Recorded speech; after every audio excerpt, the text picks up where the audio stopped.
Hi there. In today's video, I want to hopefully ask a provocative question, and you see it here on the screen already.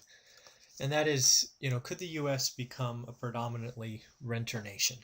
So, what do I mean by that question? First off, I think you've seen historical facts that say home ownership is, in the low 60%. I think I've seen some numbers recently where we're now in the high 50s, 58, 59%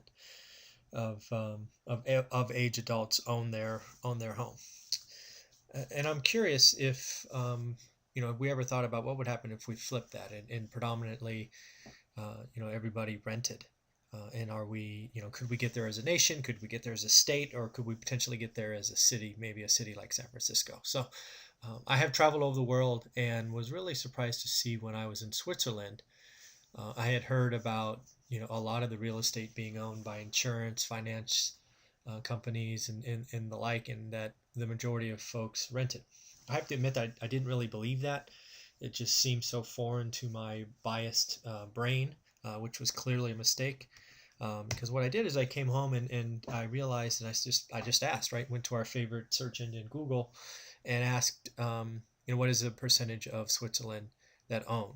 And as you can see, in this case, for the country, it's 37.4% owns their home, which means just under 63% of the folks are renters. And that's interesting for lots of different reasons. And you can actually go further and do some research and find there's quite a few European countries. There's also, for example, Hong Kong in Asia, where it's just under 50%. All right, it's almost 50-50 in Hong Kong and trending towards more renters. So this could be a trend that's generational. It could be, our future, maybe in 10 or 20 years, it's going to get that direction.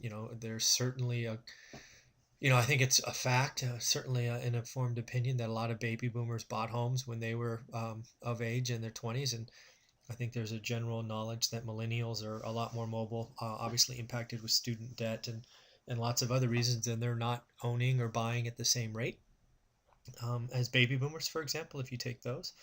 And I'm curious what what 2 or 3 generations might do, and if we might get to below 50%. And I think that just means something if you have a long-term investment plan, what might make sense for you. And just, to go to another level, just inside Switzerland, you can see there's a couple of cities.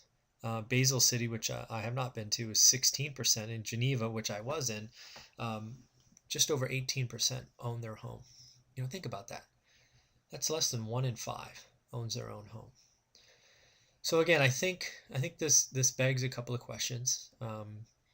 As a country, do I see us getting to that, sub 50%? I don't think so. It's certainly possible, but I don't think probable. If you step back and look at a state like California, probably a little more likely, but I would also argue probably not, just given our slant as a country. However, if you step back and you go to San Francisco, for example, could San Francisco, given its just sheer unaffordability, become a renter city? I think the answer to that is absolutely.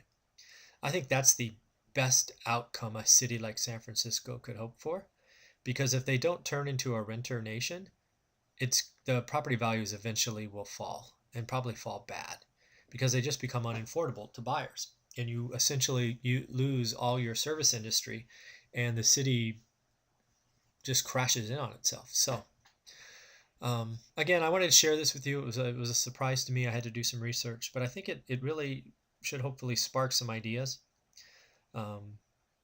And just an appreciation that the rest of the world, treats rentals and ownership of real estate differently. And again, it just, as a landlord, it gives me pause to think about, what will happen in generations. So with that, I just wanted to just call it a day, and have a great day.